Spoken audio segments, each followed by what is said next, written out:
video y lo puedan revisar en caso de que les quede alguna duda. Ok, ya les debe de aparecer en el apartado del chat que la sesión se está grabando para que lo tengan en cuenta y que todos estemos enterados.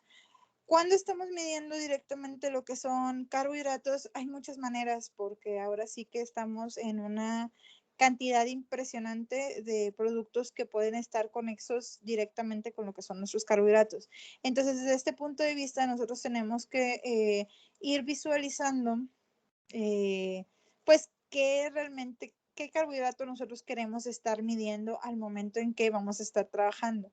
En base a qué característica y qué tipo de carbohidrato nosotros podemos obtener un montonal de tecnologías asociadas para poder hacer lo que es la medición directa de lo que son nuestros carbohidratos. Ojo, nosotros tenemos una parte muy importante que es la que vamos a buscar y la que vamos a tener en la etiqueta nutrimental. Habíamos platicado de la parte de la fibra y esta parte de la fibra donde nosotros generábamos la digestión ácida y la digestión alcalina y luego simplemente pues veíamos cuánto porcentaje quedaba una vez que nosotros la metíamos a la mufla y pues podíamos generar la combustión total de todo lo que son los compuestos que estaban contenidos directamente en nuestro producto. En este caso, esta fibra es muy importante o es una de las más representativas en cuanto a carbohidratos porque les decía, es algo de valor, de interés nutrimental al momento en que nosotros estamos viendo, pues las personas cada vez más van pidiendo, oye, pues qué tanta cantidad de fibra pudiera llegar a tener, es funcional o no es funcional, me va a hacer bien para la salud o no me va a hacer bien para la salud, etcétera. Entonces, desde ese punto de vista cambió mucho la perspectiva al momento en que antes la fibra no se tomaba en cuenta o se depreciaba y ahora es una de las mediciones más importantes al momento en que estemos trabajando con carbohidratos. Y desde el otro punto de vista, los carbohidratos los podemos medir como el nivel de poder edulcorante, el nivel de poder reductor al momento en que estemos trabajando, el nivel de poder de hidrólisis al momento en que estamos tratando de obtener cierto tipo de producto.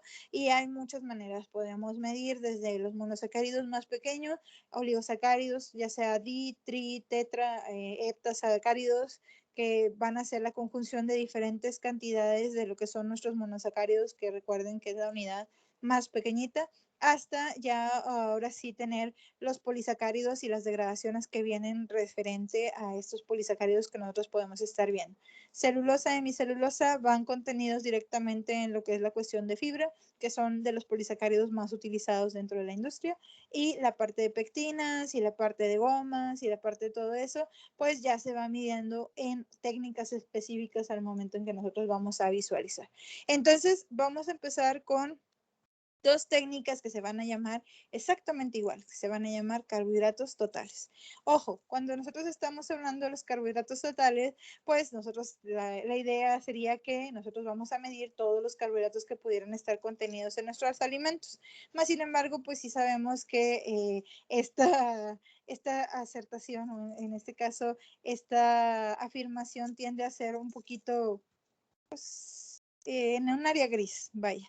Hay cierto tipo de productos que sí vamos a poder medir, pero como todos va a tener una limitante específica, que vamos a hablar directamente de ella, que nos van a decir, ¿sabes qué? Pues este sí, a pesar de que se llama carbohidratos totales, este sí no te lo voy a poder medir porque no presenta esta particularidad al momento en que yo estoy buscando esto.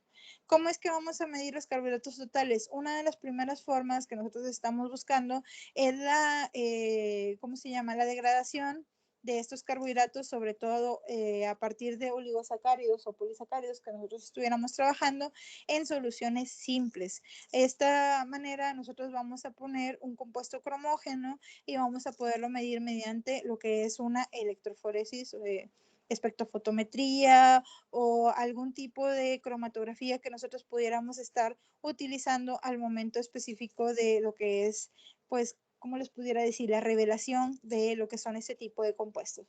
Ojo, algunas van a ser más, pudiera decir, más puntuales que otras, pero en este hecho nosotros sí tenemos que tener en cuenta que, por ejemplo, si tenemos una espectrofotometría, nosotros tenemos que hacer mediciones versus estándares que nosotros ya tendríamos complementados o que tenemos contemplados dentro de lo que es la naturaleza de nuestra ¿cómo se llama? De nuestra técnica. Por ejemplo, si vamos a estar buscando unidades de maltosa, que son dos glucosas pegadas, pues nosotros tendríamos que tener un estándar específico con una coloración específica de las unidades de maltosa que estamos buscando, etcétera, etcétera. Entonces, más o menos es así como vamos a estar viendo estas dos técnicas de carbohidratos totales.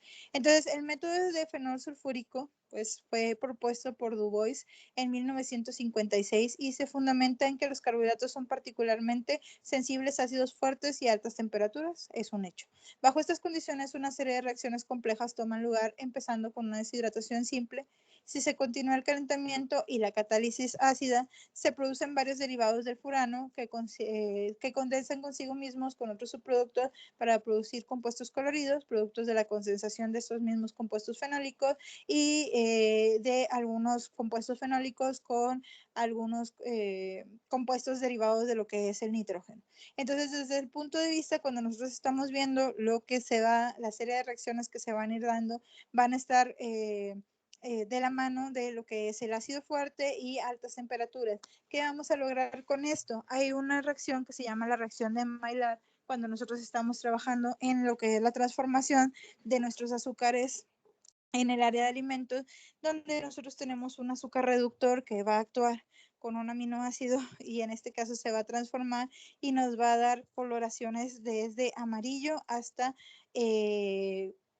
cafés pardos muy oscuros al momento en que nosotros estamos generando lo que es esta transformación.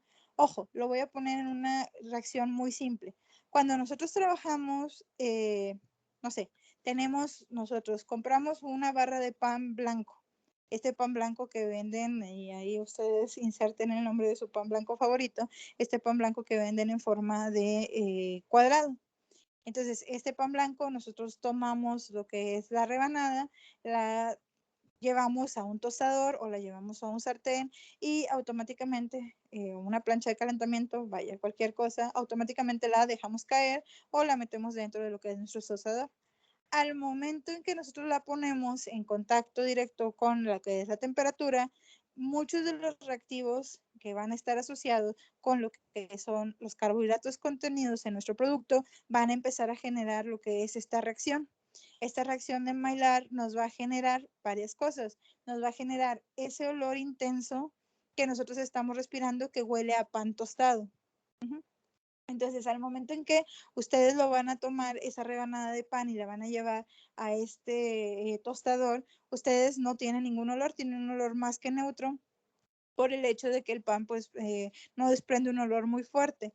Pero al momento en que lo ponen y empieza la miga a cambiar de color, a tostarse directamente, va a empezar a soltar cierto olor específico que lo pueden caracterizar como el olor a pan tostado.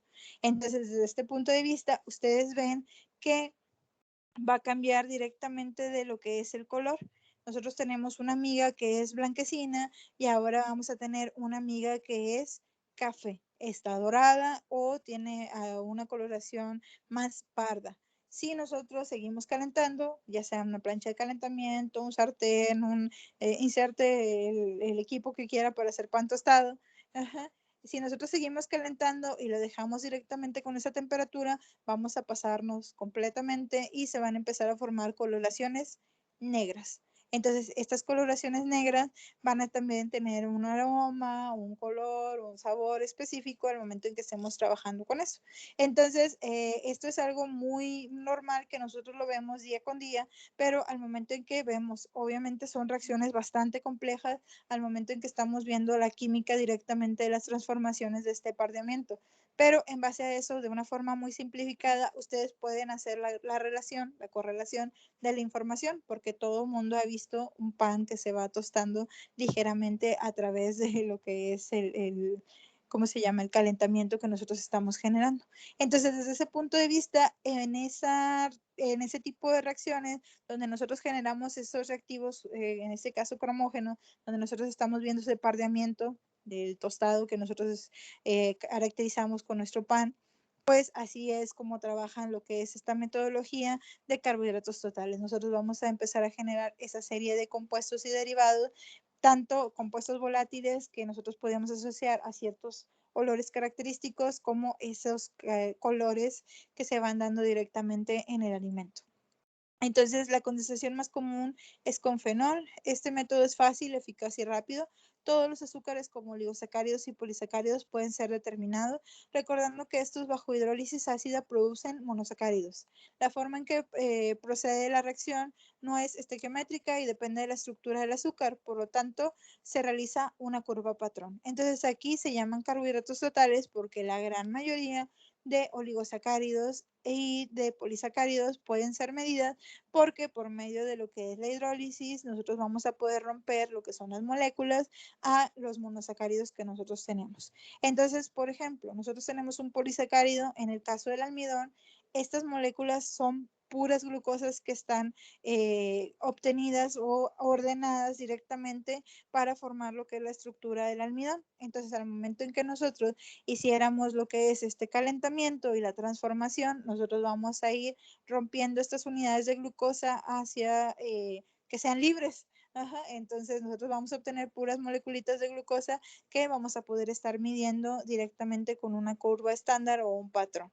Recuerden que esta es la única manera en que vamos a poder obtener muchos de los monosacáridos. ¿Por qué? Porque la glucosa y la fructosa sí están de manera natural, pero todos los demás, galactosa, silosa, no sé, muchos de los demás carbohidratos no van a estar disponibles al momento en que nosotros los vayamos a estar buscando, entonces los tenemos que romper de complejos de oligosacáridos o polisacáridos que son moléculas mucho más grandes. Entonces aquí se le llama carbohidratos totales porque, entre comillas, nosotros podemos generar lo que es la medición siempre y cuando tengamos una curva estándar o una curva patrón para poder hacer la comparación al momento en que estamos viendo.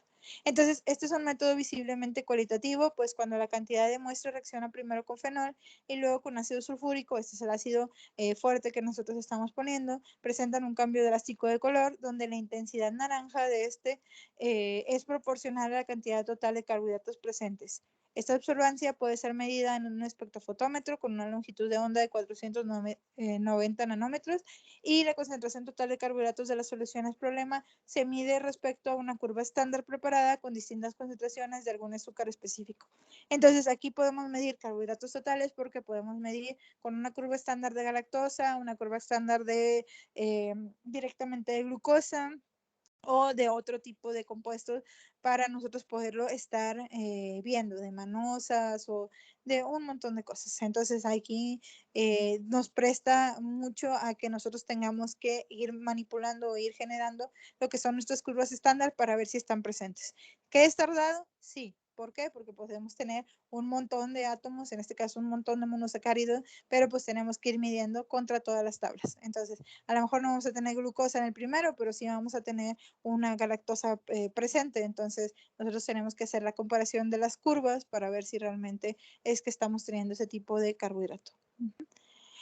Entonces, cuando los reactivos fenol y ácido sulfúrico son añadidos a la muestra de azúcares, estos se tornan principalmente en un reactivo, en este caso una solución que se llama hidroximetilfurfural o HMF o un simple furfural como F, los cuales se caracterizan por su intenso color amarillo a naranja. Y este es el que vamos a medir espectrofotométricamente en 490 nanómetros. La degradación de los polisacáridos hasta el hidrofurfural o el ¿cómo se llama? El furfural tal cual, pues ocurre así. Tenemos un polisacárido de monosacáridos compuesto por monosacáridos, rompemos con un ácido hacia los monosacáridos más simples y luego rompemos otra vez con ácido hacia este tipo de compuestos que van a generar una coloración amarilla naranjosa.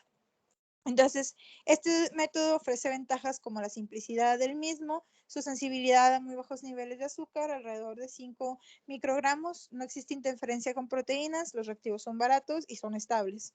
La desventaja evidente es cuando los carbohidratos no proporcionan estos compuestos, en este caso el HMF y el F, el furfural y el hidroximetafurfural. Entonces, en este caso no tenemos estos compuestos de colores en amarillo y en naranja y pues no lo vamos a poder medir. Entonces tenemos que asegurarnos que desde este punto de vista todos los carbohidratos que vayamos a medir tengan esta particularidad y de ellos pues sus excepciones que no vamos a poder simplemente medir. Por eso es que se llama entre comillas carbohidratos totales porque siempre va a haber una excepción.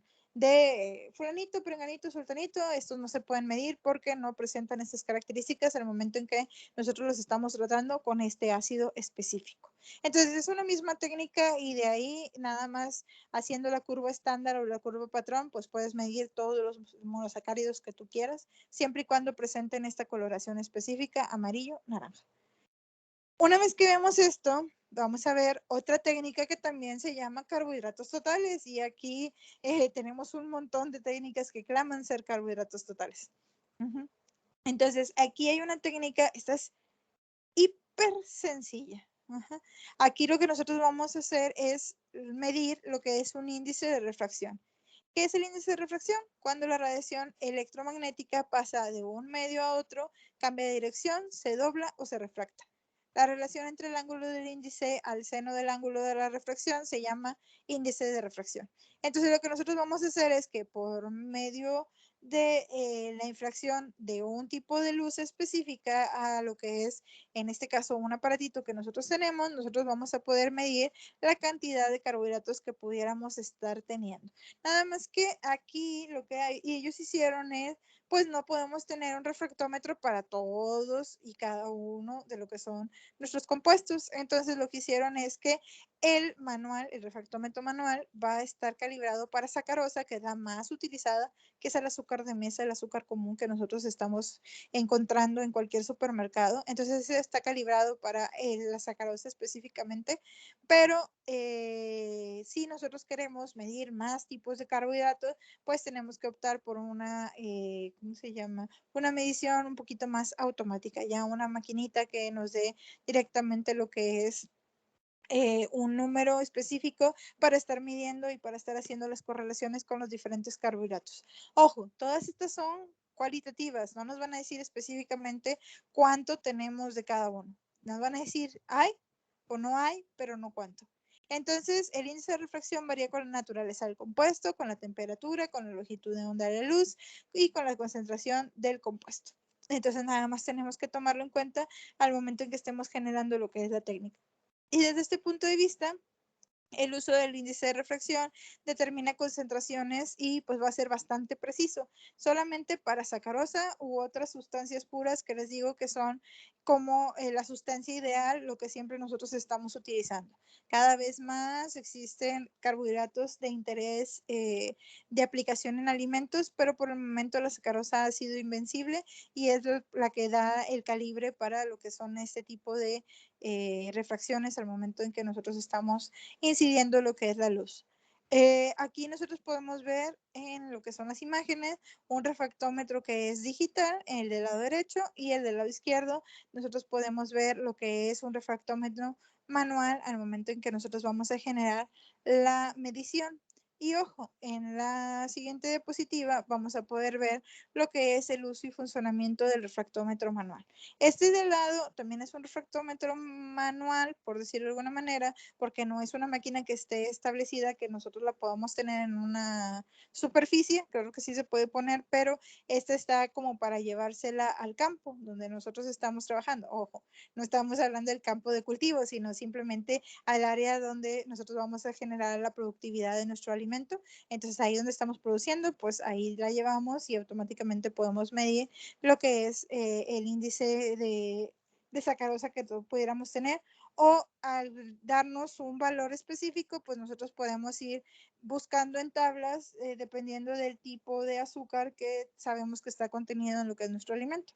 Esto lo que nos da es, sobre todo el refractómetro que está ya calibrado para sacarosa, nos da que por cada 100 gramos del alimento o del líquido que estamos poniendo hay cierta cantidad o cierto gramaje de lo que es nuestra sacarosa. Entonces, en base a eso podemos hacer relaciones de, ¿cómo se llama?, con cantidad de sólidos disueltos en nuestro producto o simplemente en cantidad de poder edulcorante. En este caso, qué tan dulce va a ser o qué tan no dulce va a ser directamente en lo que es esta mezcla. Existe una norma mexicana, no es oficial, pero es una norma mexicana que nos ayuda, ahí la cito para que ustedes la puedan revisar, nos ayuda a poder realizar lo que es una validación de lo que es el uso del refractómetro. Ahí nos explica a detalle cómo podríamos estar, cómo se tiene que limpiar, etcétera. Lo que nosotros vamos a hacer es que la muestra así sin diluir, nosotros la vamos a tomar con un gotero, vamos a poner, y me voy a regresar a lo que es la imagen anterior, en esta partecita que se ve azul, justo en el inicio de lo que es el refractómetro, ahí vamos a poner unas gotas de lo que es la solución y luego vamos a bajar lo que es esta cubierta transparente que tenemos en esta parte de arriba y vamos a cubrir lo que es nuestra muestra. Una vez que cubrimos nuestra muestra, lo que vamos a hacer es que vamos a voltear el refractómetro hacia un área que tenga luz y vamos a hacer la medición en contraluz. Aquí hay un grado de error, obviamente, depende de la persona, la incidencia de la luz, que si estás de un lado, que si estás del otro, que si estás así como que medio chueco y vas moviendo lo que es la técnica. Entonces lo ideal sería que nosotros tuviéramos un refractómetro digital porque ahí sí no hay fallo, pero pues como les digo, este refractómetro manual es bastante socorrido, bastante usado porque también es mucho más económico que el digital. Entonces ahí nosotros nos podemos dar una idea de cuánta sacarosa pudiéramos estar teniendo. Entonces, cuando nosotros estamos viendo directamente lo que es esta capacidad, pues hay otro tipo de compuestos que podemos estar midiendo. Por ejemplo, el poder reductor que tuvieran lo que son nuestros azúcares pueden llegar a ser medido por lo que es una colorimetría. Nosotros ponemos soluciones específicas para ver si está contenido cierto tipo de producto y si es reductor o no es reductor. ¿Qué ventaja nos trae a nosotros personas que nos vamos a dedicar a los alimentos, o en este caso como yo que me dedico a los alimentos todos los días? ¿Qué ventajas nos trae? Pues cuando tenemos un azúcar productor y cuando no tenemos un azúcar reductor, es así. Entonces tenemos un azúcar reductor, nosotros podemos tener estas características que les platicaba, esto que le pasaba al pan tostado, lo que es el cambio de coloración, lo que es ese aromas, etcétera. Como tenemos el azúcar reductor, este tipo de características se da directamente en mi alimento. Es muy usado también en productos de cervecería, por cierto tipo de jugos, etcétera. Hay algunas personas que están deseando que haya estas transformaciones no enzimáticas para lograr cierto sabor o cierto color específico. Pero si nosotros no tenemos un azúcar reductor, con esta solución que nosotros nos estamos generando, pues simplemente sabemos que como no es azúcar reductor, o lo generamos a que sea azúcar reductor para poder tener esta característica de reacciones de color, o simplemente pues no va a cambiar ni se va a transformar el color ni va a formar absolutamente nada. Entonces desde ese punto de vista para nosotros es importante dentro de la industria de los alimentos porque pues esos cambios, coloraciones, olores, etcétera, están bien vistos en cierta manera. Entonces, otra de las formas como nosotros vamos a medir lo que son nuestros productos es midiendo directamente los polisacáridos y ojo, los polisacáridos son muchos al momento en que pudiéramos estar trabajando, así que vamos a nada más a mencionar ciertas técnicas que vienen asociadas con un polisacárido que tiene una aplicación bastante importante dentro de la industria de los alimentos, que es el almidón. Cuando nosotros estamos trabajando, el almidón es la parte que nos va a, ¿cómo se llama? A dar la energía o le va a dar la energía a lo que son nuestras plantitas para crecer. Ahí es la parte donde nosotros vamos a tener nuestro almidón, es donde ellas van a guardar las reservas para poder de ahí ir, ¿cómo se llama? Tomando y poderse desarrollar al momento en que van a empezar a germinar y van a empezar a crecer como planta completa, etcétera. O cuando ya tienen sus frutos, pues ahí nosotros vamos a ver una cantidad de almidón específica que nos va a ayudar a que el siguiente fruto se vaya dando. Entonces, desde este punto de vista, nosotros vamos a obtener el almidón de estas plantitas al momento en que vamos a hacer lo que son las transformaciones. ¿Qué vamos a hacer? Vamos a quitar todos los complejos que vengan junto con el almidón. ¿Por qué? Porque pues en este caso vamos a, no sé, a decir, bueno, vamos a trabajar con un cereal. Entonces, a este cereal le voy a quitar todo lo demás, proteína, grasa, todo, para que nada más me deje esta parte almidonosa, esta parte de carbohidratos que yo necesito. ¿Y qué vamos a hacer? Esta la vamos a refinar y la vamos a vender como un ingrediente funcional. Ojo, este ingrediente es bastante usado en la industria de los alimentos porque, una, forma geles y retiene agua. Entonces va a tener características tecnofuncionales bastante apreciadas dentro de lo que es la transformación de nuestros alimentos. También lo que nos genera este almidón, aparte de que es la formación de geles, también nos da el pie para nosotros hacer transformaciones en este tipo de almidones hacia productos derivados. En este caso, glucosas libres y fructosas libres que van a ser aplicadas. Estos jarabes, tanto glucosado como fructosado, al momento en que nosotros estamos liberándolo de lo que es esta molécula compleja del almidón, van a ser muy utilizados o muy socorridos en la industria de la confitería, pero sobre todo en la industria refresquera. Entonces tenemos una aplicación impresionante de lo que es el almidón dentro de lo que son nuestros alimentos, como ingrediente funcional, como ingrediente que nos va a ayudar a hacer una sustitución de... Hay muchos almidones que se usan como sustitutos de carne en el momento en que estamos generando cierto tipo de embutido, o como sustitutos de aceite al momento en que estamos, por ejemplo, generando. Hay muchas mayonesas que tienen almidón que ha sido sustituido, entonces nos baja los costos porque el almidón tiende a ser más económico que esta parte de proteína o esta parte de grasa que le estamos quitando a ese alimento. Entonces, desde ahí tiene mucha importancia. Si lo modificamos, podemos obtener más aplicaciones en la industria. Por eso existen almidones nativos y almidones modificados. Y al momento en que lo transformamos este almidón, podemos obtener estos jarabes, y la industria refresquera, ustedes la pueden ver, está muy bien posicionada dentro de lo que es México, y a nivel internacional nosotros podemos ver la cantidad ya inmensa de refrescos que existen alrededor del mundo, que todos vienen con una base de un jarabe fructosado, un jarabe glucosado. Y ojo, eso nada más es un ejemplo, porque es una industria multimillonaria al momento en que estamos haciendo transformaciones. Pero este mismo tipo jarabe fructosado o glucosado se usan para muchas otras cosas. Entonces, desde el punto de vista, pues nosotros tenemos que visualizar, en este caso, cuáles son los análisis que nosotros pudiéramos estar generando, y pues hay muchos que saltan a la vista al momento en que hablamos de este almidón.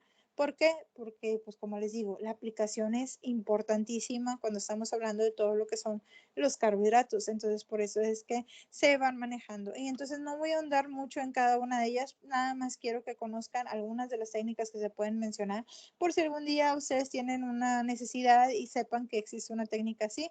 Podemos hacer extracción selectiva de almidón, podemos hacer extracción con cloruro de calcio, podemos utilizar lo que es el ácido perclórico. Aquí lo que vamos a hacer es que vamos a hidrolizar lo que es el almidón para poder obtener ciertas características de lo que es nuestro producto. Podemos también tratar lo que es con etanol y ácido perclórico al momento en que vamos a generar. En este caso vamos a buscar que se generen ciertos residuos de coloración para medir qué tanta proporción de amilosa y amilopectina pudiera estar contenido dentro de lo que es nuestro almidón. En este caso esos son los componentes principales del almidón cuando estamos trabajando. Y también tenemos pues ciertas, ¿cómo se llama? Reactivos que nos van a empezar a oxidar, y pues nos van a poder medir directamente cuánta glucosa se está liberando de lo que es el medio una vez que estamos rompiendo lo que es, en este caso, nuestro almidón específicamente. Hay muchas otras técnicas que pueden medir y pueden estar cuantificadas por esto del almidón. Podemos hacer hidrólisis directa y podemos utilizar un ácido fuerte con un reflujo específico para poder obtener lo que son monosacáridos que nosotros vamos a poder medir, en este caso glucosas que nosotros vamos a poder medir como estos carbohidratos totales. También podemos usar una coloración de lo que es un compuesto de yodo para nosotros poder medir directamente que si tenemos una proporción más grande de cierta particularidad, en ese caso como los compuestos de almidón son amilosa y amilopectina. Cada uno de ellos nos va a dar una característica diferente de aplicación funcional.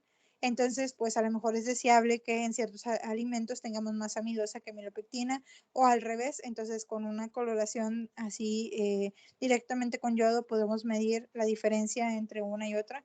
Reaccionan en diferentes colores, ya sea en, ¿cómo se llama? En rojo y en azul, cada una de ellas de las fracciones que nosotros vamos a tener.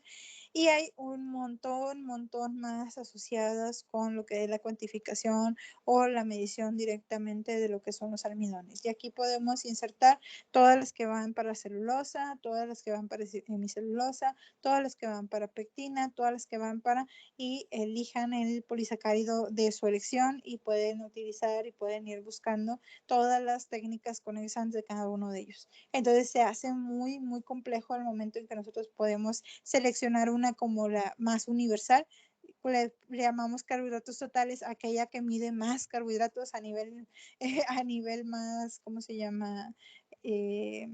Diminuto, en este caso de puros monosacáridos. Entonces, como tiene un rango más amplio, por eso le vamos a llamar carbohidratos totales. Pero de ahí para allá es algo complejo estar hablando de todas y cada una de las características. El día de mañana, si ustedes se encuentran en la necesidad de estar buscando una técnica, pues siempre recuerden cuál es lo que ustedes están buscando. Si tienen una propiedad directamente de que va a ser un poder edulcorante o nos va a ayudar a gelificar o nos va a ayudar a qué función nosotros vamos a estar aplicando este tipo de carbohidrato para poder ver qué técnica es la más adecuada para cada uno de ellos.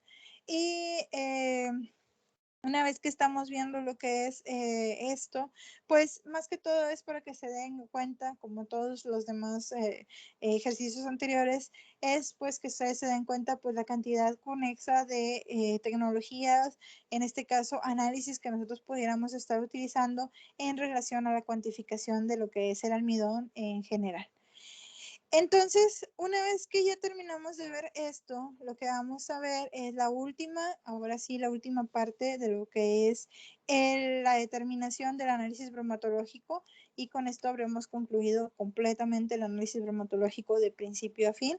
Y esto simplemente no tienen absolutamente nada más que hacer, simplemente vamos a hacer una resta. ¿Qué va a pasar? Cuando nosotros hemos estado platicando y vamos a recordar un poco de los análisis bromatológicos que hemos tenido, nosotros partíamos de una muestra homogénea que había sido secada. Esta muestra homogénea seca, nosotros le íbamos a hacer ceniza, proteína, lípidos y fibra, y la muestra en húmedo, obviamente íbamos a hacer humedad. Pero con cada una de las técnicas que nosotros estábamos utilizando, había un valor que nosotros íbamos a depreciar. ¿Por qué? Porque se volatilizaba, porque no teníamos la capacidad para que nosotros lo pudiéramos medir, porque se iba a arrastrar otra cosa, etc. Entonces, desde ese punto de vista, con el extracto libre de nitrógeno, lo que nosotros vamos a hacer es agrupar todos los componentes o nutrientes no evaluados que se han ido depreciando al momento en que nosotros estábamos trabajando con el análisis proximal, de tal manera que nosotros también les asignemos un valor específico. Entonces, el extracto libre de nitrógeno simplemente va a ser un cálculo de 100 menos la suma de el contenido de humedad, más el contenido de proteína, más el contenido de lípidos crudos, más el contenido de fibra cruda, más el contenido de ceniza, y pues ya una vez que tengamos, esa es la aplicación del extracto libre de nitrógeno. Es todo aquello que se haya depreciado de toda esta cantidad de nutrientes que nosotros estamos generando. A lo mejor vamos a obtener un extracto libre de nitrógeno de un 2% y dice, bueno, pues es una pérdida pequeñita, pero si obtenemos un extracto libre de nitrógeno del 20, 30, 50%, pues ahí a lo mejor estamos generando un rango de error bastante grande, y pues tendríamos que repetir alguna de todas las técnicas que nosotros estamos generando para poder visualizar, oye, ¿dónde me equivoqué? ¿Qué está pasando? ¿Por qué perdí más de lo que debía de tener? Etcétera. Entonces, nada más para que lo tomen en cuenta dentro de lo que son estas especificaciones. Una vez que vemos esta parte del análisis bromatológico, ahora sí, damos por concluida directamente lo que es la parte de la medición del análisis bromatológico completo de toda esta parte. ¿Dudas hasta aquí? Y si no existen dudas, es el momento de poner el presente en el chat, que es el que voy a tomar en cuenta por su asistencia.